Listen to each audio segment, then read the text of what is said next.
നമസ്കാരം. എല്ലാവർക്കും നവഗ്രഹ രഹസ്യങ്ങളിലേക്ക് സ്വാഗതം.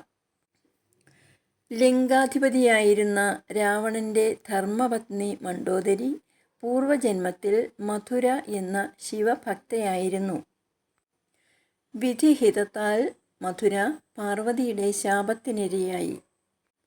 ശാപഫലത്താൽ ഒരു മണ്ഡൂകമായി, അതായത് ഒരു തവളയായി 12 വർഷം ഒരു പൊട്ടക്കിണറ്റിൽ കിടന്നു.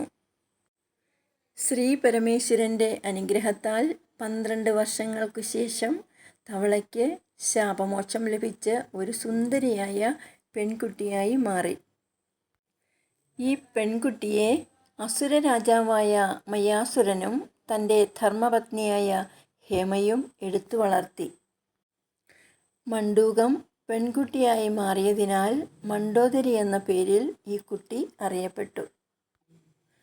ഒരിക്കൽ സ്വർഗലോകം സന്ദർശിച്ച മയന് ദേവന്മാർ നൽകിയതാണ് ഹേമ എന്ന അപ്സരസിനെ. മയാസുരൻ്റെയും ഹേമയുടെയും വിവാഹശേഷം അവർക്ക് 2 പുത്രന്മാർ ജനിച്ചു. ഒരു മകളെ കൂടി വേണമെന്നാഗ്രഹിച്ച അവർ ശിവനെ തപസ് ചെയ്തു. അങ്ങനെ അവർ തപസ് ചെയ്യുന്നതിനിടയിൽ ലഭിച്ചതാണ് മണ്ഡോദരി എന്ന ഈ പെൺകുട്ടിയെ. വിവാഹപ്രായമായ മണ്ഡോദരിയെ ഒരിക്കൽ രാവണൻ കാണാനിടയായി. അവളുടെ സൗന്ദര്യത്തിൽ ആകൃഷ്ടനായ രാവണൻ മണ്ഡോദരിയെ വിവാഹം കഴിക്കാൻ ആഗ്രഹിക്കുകയും ആചാരപ്രകാരം വിവാഹം കഴിക്കുകയും ചെയ്തു.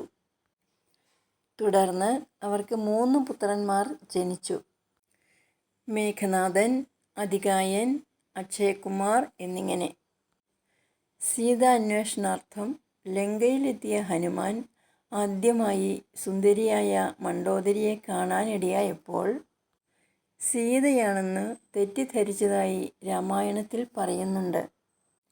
സ്ത്രീകളോടുള്ള രാവണൻ്റെ ബലഹീനത മണ്ഡോദരി മനസ്സിലാക്കിയെങ്കിലും ആ സ്ത്രീരത്നം തൻ്റെ ഭർത്താവിനെ സ്നേഹിക്കുകയും അദ്ദേഹത്തിൻ്റെ ശക്തിയിൽ അഭിമാനിക്കുകയും ചെയ്തിരുന്നു.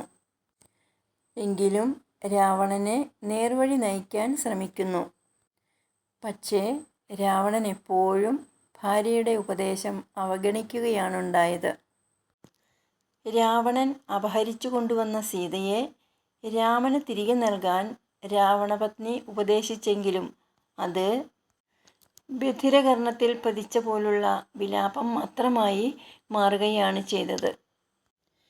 എങ്ങനെയും സമാധാനപരമായി സീതയെ ലങ്കയിൽ നിന്നും തിരിച്ചു കൊണ്ടുവരണമെന്ന് രാമൻ ആഗ്രഹിച്ചുവെങ്കിലും അത് നടക്കില്ലെന്ന് മനസ്സിലായതോടെ യുദ്ധം ചെയ്യാൻ തീരുമാനിച്ചു.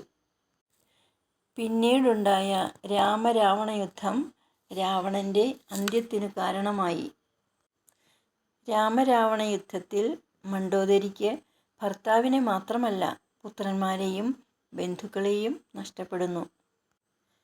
രാവണൻ്റെ മരണശേഷം രാമൻ രാവണ സഹോദരനായ വിഭീഷണനോട് മണ്ഡോദരിയെ ഭാര്യയായി സ്വീകരിക്കാൻ ഉപദേശിച്ചു.